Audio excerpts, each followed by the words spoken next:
What's up, guys? Once again, you're welcome to our channel today. All right, guys, as military confrontation intensify in the West African region against Mali, both Burkina Faso and the military junta in Mali have warned Nigeria and the West African nation against attacking Niger. Now, this comes as West African nation ECOWAS have given Niger 1 week ultimatum to return back to democracy and restate the former president of Niger, Bazoum, that was ousted by military coup. Now, a lot of people are beginning to react as to who is actually behind this coup, because not all that glitter is gold. And the more you look, the less you see. So it could be there are powers that are actually instigating this coup. Like, for instance, look at another coup would have broken out today in Sierra Leone. It would have broken out today, but I think the coup have been foisted by the moment the police have arrested top generals who they believe could be behind the unrest that is currently rocking Sierra Leone right now. And if care is not taken, a military coup will break out. So we shall be looking at those people who seem to be involved in this coup, who are behind it, and what is the interest of the colonial powers in what is happening in the West African region. All right, now, for instance, there are rumors that South Africa is behind the coup that took place in Mali.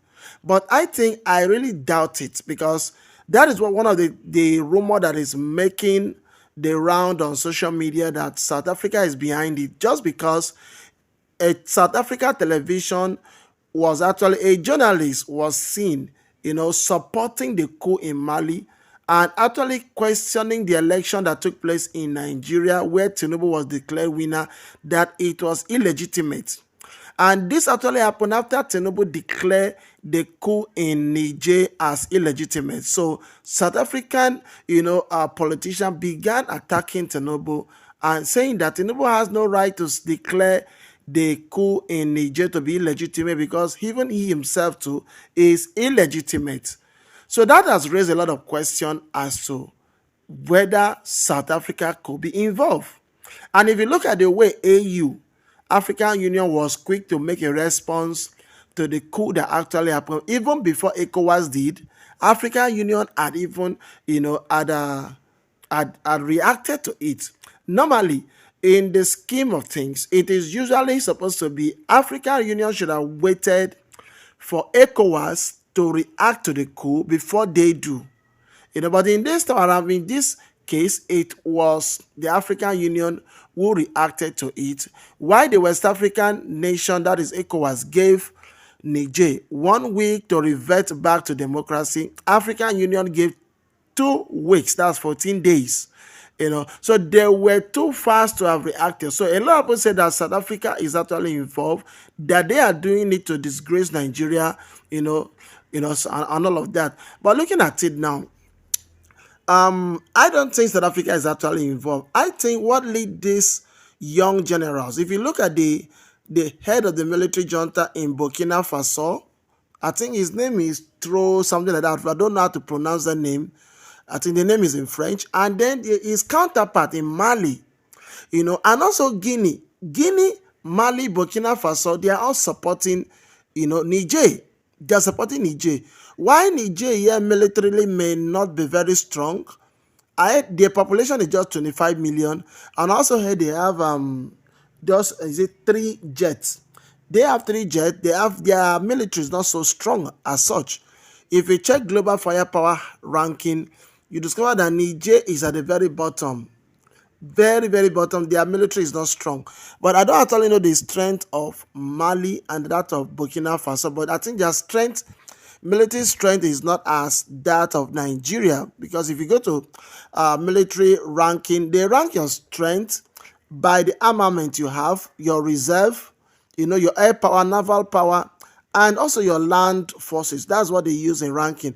But looking at Nigerian military have been degraded over time. Nigerian military couldn't even face Boko Haram, not talk of the insurgency. Is it going to be a country like Niger they are going to face? So those are some of the things. And both Mali, remember, Wagner forces is in Mali. Both Mali, Burkina Faso are going to slug it out with Nigeria. Nigeria may be the only one facing all of this country at the end of the day, because if you look at the budget of ECOWAS, it is Nigeria that contribute mostly. All of these West African countries, they don't even contribute to they don't contribute to the ECOWAS. Nigeria is the number one contributor if you come to ECOWAS. So if care is not taken, Nigeria will be worse hit. All the old northern countries in Nigeria will be all affected. All of those countries bordering with Niger will be affected. It will be a war zone. So guys, looking at it, Wagner forces is in Africa. Some people said it is Putin that is actually instigating the coup to get at, the Western countries, to get at the Western countries, NATO. So now, if you look at the interests of France have been crippled in both Mali, Niger, and Burkina Faso. France has no interest there right now again. So if care is not taken, it might spiral to Nigeria here.